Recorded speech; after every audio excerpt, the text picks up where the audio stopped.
The Joker and Harley Quinn. Harley pre-Joker was so beautiful, but because Joker exhibits strong traits of narcissism and psychopathic tendencies, and her being such a Joker pleaser, he had to dull her shine to prop himself up more, so the attention wouldn't be taken away from his fragile big ego. Harley Quinn is the perfect example of no matter how beautiful a woman is on the outside, you never know what her self esteem is like.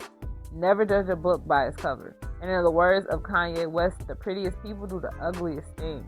And for the life of me, I can't understand how she kisses that man. He looked like he don't even brush his teeth.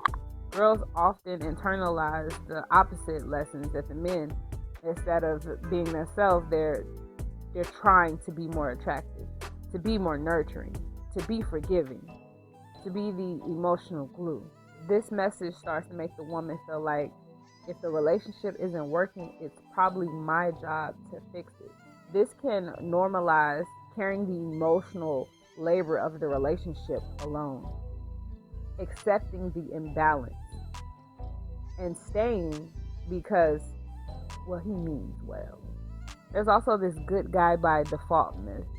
These male characters are often framed as good simply because they're not villains. Even when they are disrespectful to their wives, they lie, they avoid accountability and avoid responsibility, and they use weaponized incompetence. So the average audience that is looking at these cartoons, they learn to excuse harmful behaviors as flaws, especially when the character that is exhibiting these actions is the main character. Lady and the Tramp. Now, I know that this couple is not humans, but there were a few other people that weren't technically humans on the list, i.e., the couple from the Superman series and Max and Roxanne. So I'm going to go ahead and squeeze this up in here and do a few other couples that are not. These two dogs are not in the same class at all. And she was out here acting like she had never been off the porch before, just letting a stray talk to her and kiss her and sniff her butt. She looked like she get let outside only to go do her business, and then she gotta get back in the house. And he looked like he sniffs his poop after he goes to do his business to see if there's anything left in there that's salvageable. I'm just saying, it's giving. He gave her fleas same time he gave her those puppies. Bugs Bunny and Lola Bunny. Lola Bunny is so pretty, and Bugs is so Bugs Bunny. Like there is no appeal, no physical qualities to him whatsoever, and they both give me scam artist vibes, but for different reasons.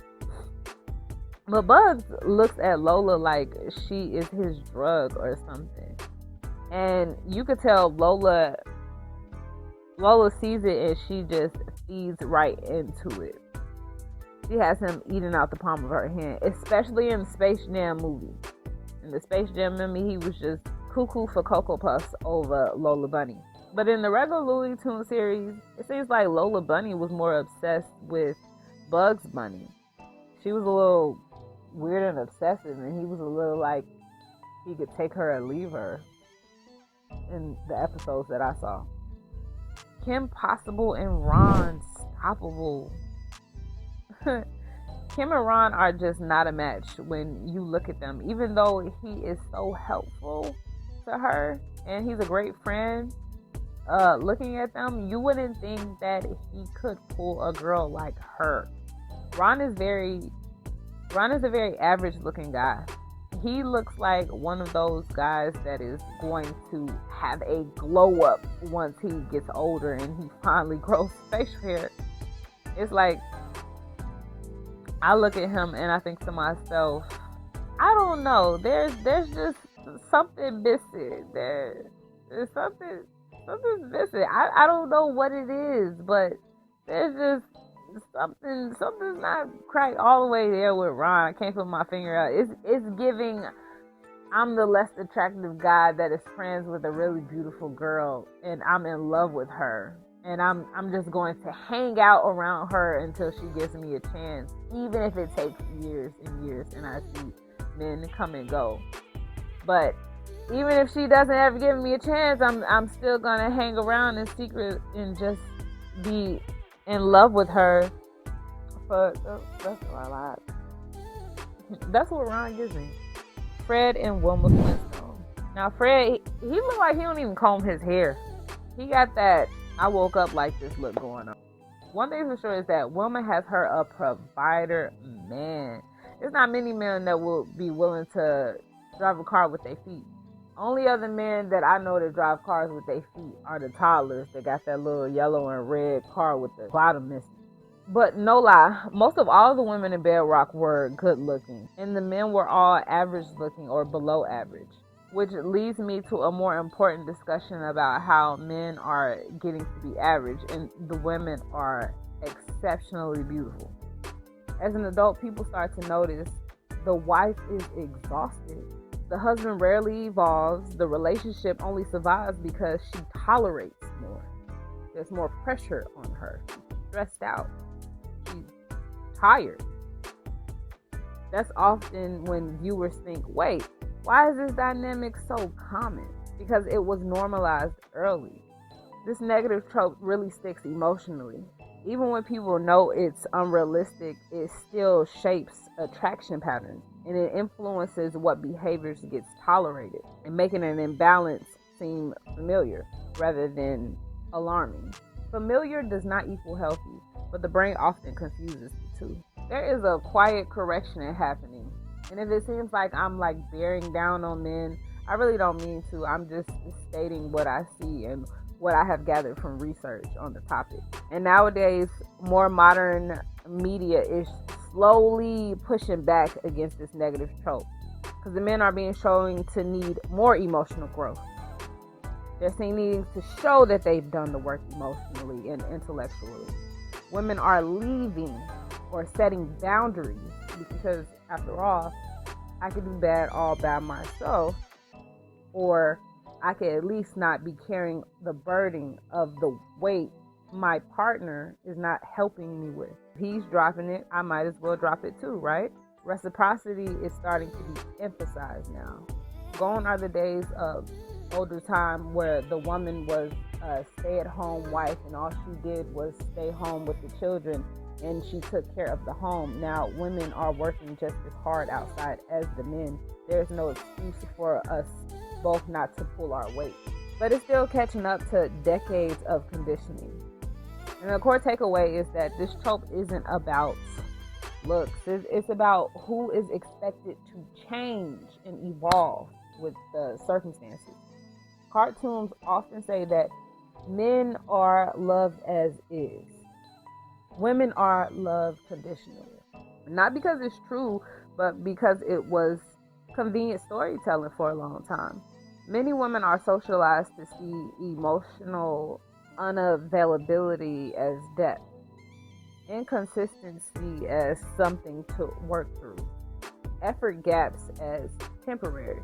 This mirrors the cartoon wife who believes that if I support him enough, he'll grow. In real life, this often turns into waiting and waiting and waiting. Relationships with high emotional labor, low reciprocity, and cycles of disappointment and hope can feel normal because they resemble what we've seen modeled and repeated. Healthy love can actually feel boring when it's somebody that is used to chaotic love. Barney and Betty Rubble. Betty is sweet, beautiful, and agreeable. And when you look at her alone, you wouldn't think that her husband was Barney. Barney, a character much the same like Fred, not combing his hair. He kind of seemed spaced out and simple-minded. Like I could see Betty being the brains of the operation. This old, cute, little, adorable couple from Up.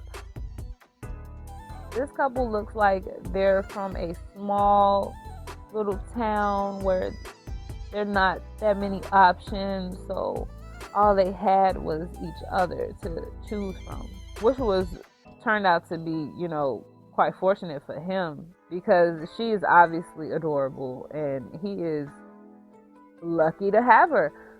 I bet that he thanked his lucky star every day that there aren't many options to choose from in that little town.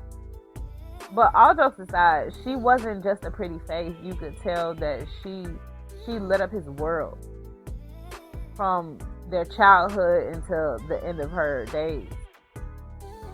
And her presence made everything better for him. It was sad to see him lose her. Pacha and Chicha, I hope I'm saying the name right. This adorable couple from Emperor's New Groove. It's not really necessary that Pacha is a bad looking guy, like standing alone.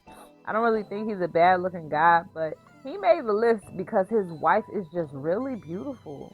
And he basically has the face of a stressed out old man. Chicha was also the first pregnant Disney character, which is a nice little fun fact. And even though she's pregnant, it doesn't take away from her beauty. And they both had great work ethic, by the way. I mean, look at her husband. He looks like he can lift the house. But at the end of the day, she is just so gorgeous. And she makes him look average, even though he's not bad looking. Remember this couple, PJ and the Poetic Girl from the Goofy movie? Now, PJ and the Beret Girl seem like an odd couple. You could tell PJ is just happy to feel seen by a girl. Did you see how happy he was about the coin he caught that she threw? Even though it seemed like she was attracted to him when she came to the table, it seemed like her talking to PJ was just an attempt to show how unshallow she was. And it kind of fits her whole poetic girl persona. And PJ himself also putting on this fake persona. He seems like the kind of guy that changes his identity according to the person that he's dating at the time. The men in these cartoons are being chosen instead of choosing. Some men unconditionally expect to be accepted before they are ready, to be supported into maturity. Instead of asking, am I showing up as a partner? This isn't about malice, it's about conditioning. Being accepted before you're ready, being supported into maturity, is something that the wife should do. That's something that your mother does to prepare you for life on your own. The gorgeous, capable women often settle in these cartoons. It's not low standards, it's misdirected empathy. Because of these cartoons, women are taught to understand context, to give grace, to see the good. That empathy becomes a trap when it's not reciprocated. Oftentimes, leaving feels harder than staying. Cartoons almost always end this way. The wife staying, the man learning a tiny little lesson, or none at all. And then everything resets the next episode. So real people internalize staying as loyalty and leaving as failure. But in real life, staying without growth is self-abandonment. There's a pattern that most people miss. This trope teaches men, love is something you receive. And for women, love is something that you maintain.